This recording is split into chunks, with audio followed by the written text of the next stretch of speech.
आणि यानंतर आपण बघणार आहोत 9 मोठ्या बातम्या। 16 नोव्हेंबरलाच मंत्रिपदाचा राजीनामा देऊन 17 तारखेला पहिली ओबीसी सभा घेतली।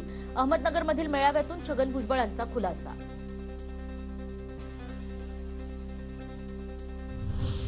मनोज जरांगे यांना सरकारकडून पोलीस सुरक्षा 2 शस्त्रधारी पोलीस देण्याचा निर्णय, मात्र जरांगेंनी ही सुरक्षा नाकारली। सुरक्षेची मला गरज नाही असं जरांगेंचं वक्तव्य।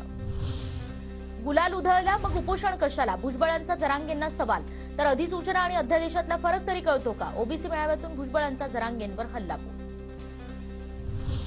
आता आम्ही ओबीसीत गेलो, भुजबळांना स्थान नाही। भुजबळांनी गोरगरीब ओबीसींचं वाटोळं केलं, आम्ही आता ओबीसींचं वाटोळं होऊ देणार नाही। भुजबळांचं वय झालं, त्यांनी आता गप्प बसावं, जरांगेंची प्रतिक्रिया।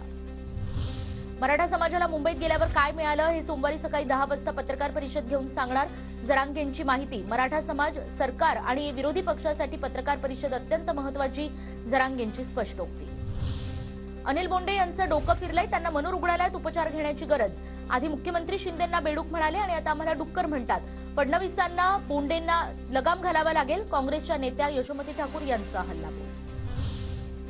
पुणे विद्यापीठातील ललित कला केंद्राच्या 6 विद्यार्थ्यांना पुणे पोलिसांकडून अटक। नाटकाचे दिग्दर्शक आणि कलावंतांसह एकूण 6 जणांवर कारवाई। सावित्रीबाई फुले पुणे विद्यापीठात आक्षेपार्ह संवाद आणि कृत्यावरून काल झाला होता वाद।